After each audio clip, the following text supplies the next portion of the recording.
Harmony, not cacophony. A critical evaluation of reductionist accounts of perception.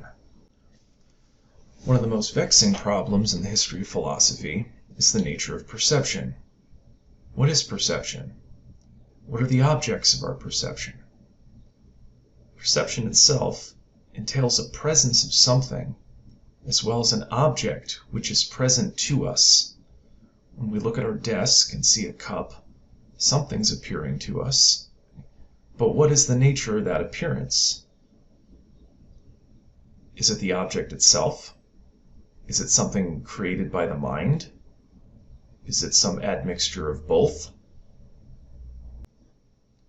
Materialists of a certain stripe suggest that perception is fundamentally flawed, as we perceive objects which the natural sciences tell us do not really exist as they appear. If I ask someone, "What is this?" he would likely reply, "A flower." Maybe a sunflower.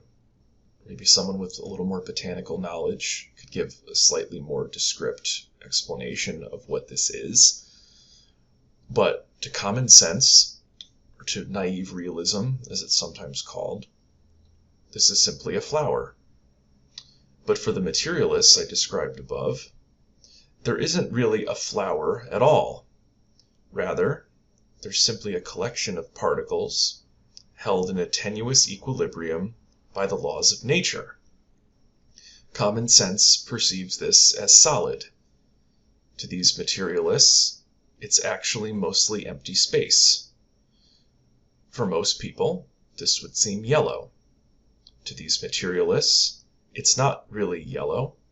What we're perceiving instead is a certain wavelength of light reflecting off the object and hitting our own eyes.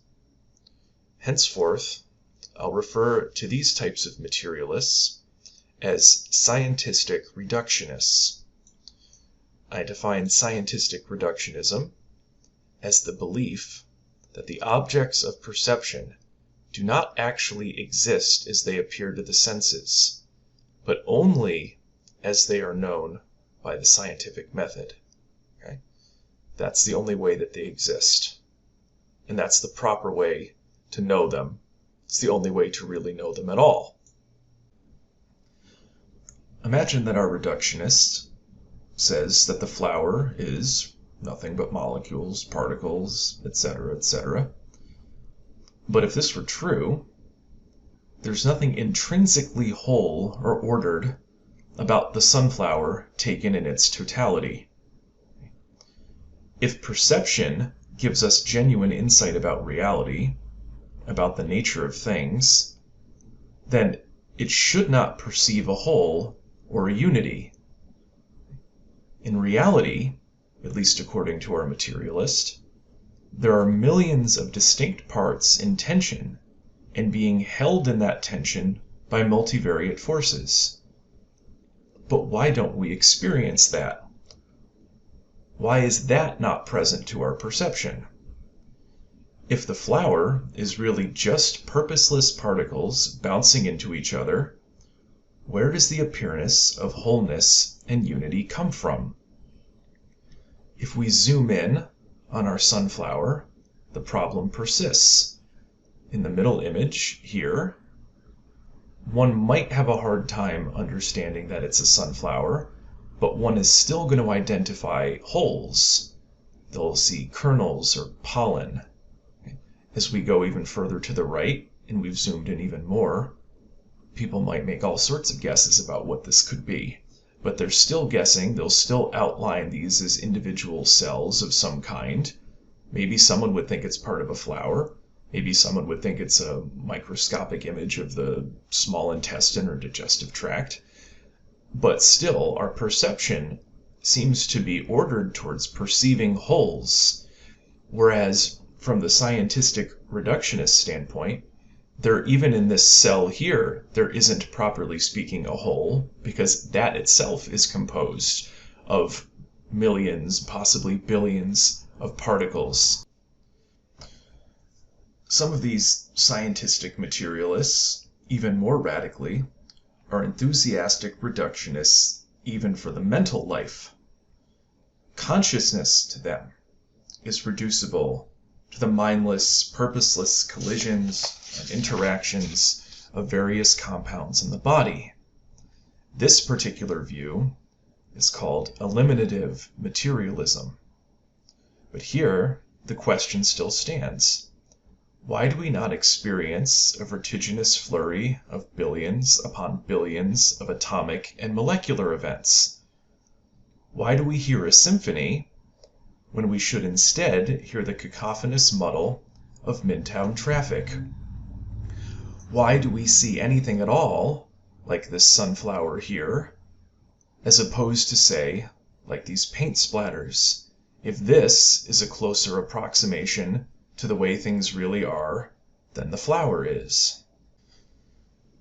Here I would propose a dilemma, that either the scientistic reductionist must admit that she cannot account for the appearance of order and wholes to our perception, or she must posit that this order is somehow imposed on the objects of experience and perception by the mind.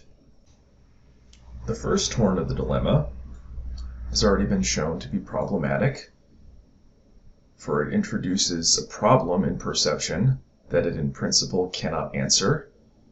If there really are not ordered wholes, in the sense that there is not really a sunflower or a human being, but rather particles, where does this come from? Or, as we'll see, if one instead decides that this order is imposed by the mind, but it's not intrinsic in the object, this creates its own problems. So now some critical questions. Some critical questions can be raised about the second horn of the dilemma, namely that our experience of ordered wholes is simply a creation or imposition of the mind.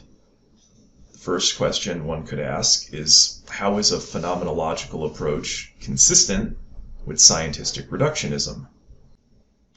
Remember, the essence of scientistic reductionism is that what is real is that which the natural sciences demonstrate. There's not a flower, merely particles acting in accordance with the laws of nature. The table is not really solid, it's mostly empty space. But how can colorless particles produce the appearance of color? How can odorless particles produce the sensation of smell?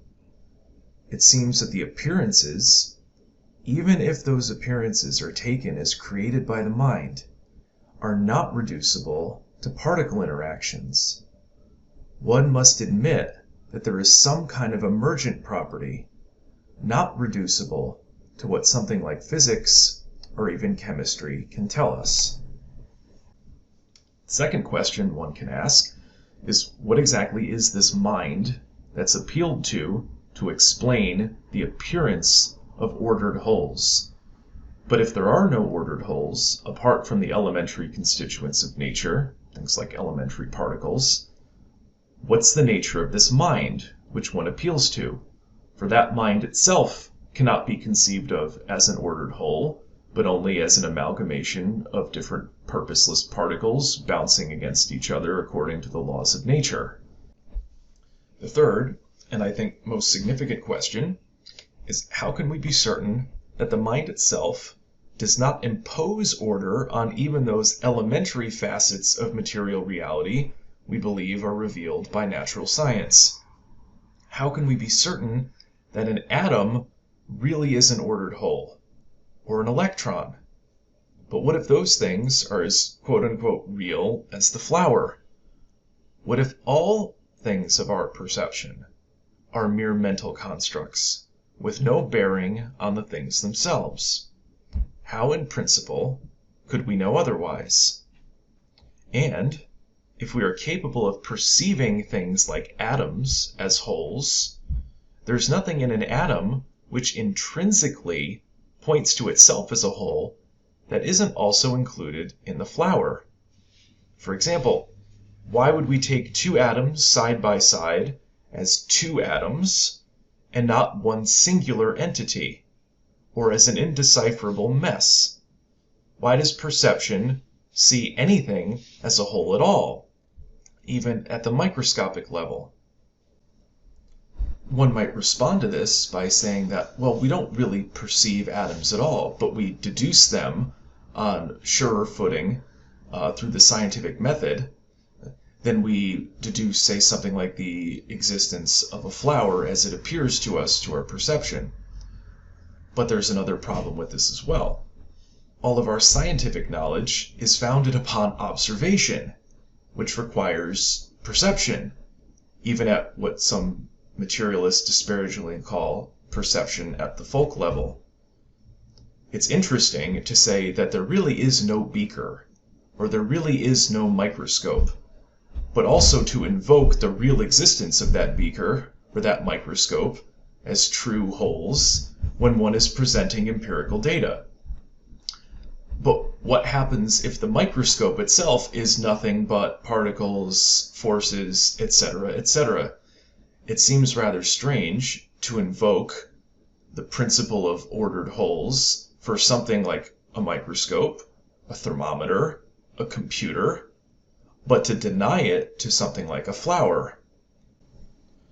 To sum up, the position that the objects of perception are reducible to the elementary constituents of nature as revealed by the scientific method is fraught with problems. 1. It can account for the fact that we perceive whole substances which are not reducible to elementary material parts, at least not in our perception of them. 2. Any attempt to account for this fact by appealing to a constructivist or phenomenological account of the mind faces its own, perhaps insurmountable, difficulties. Therefore, it seems proper to reject scientistic reductionism, as it cannot adequately explain or capture the reality of perception.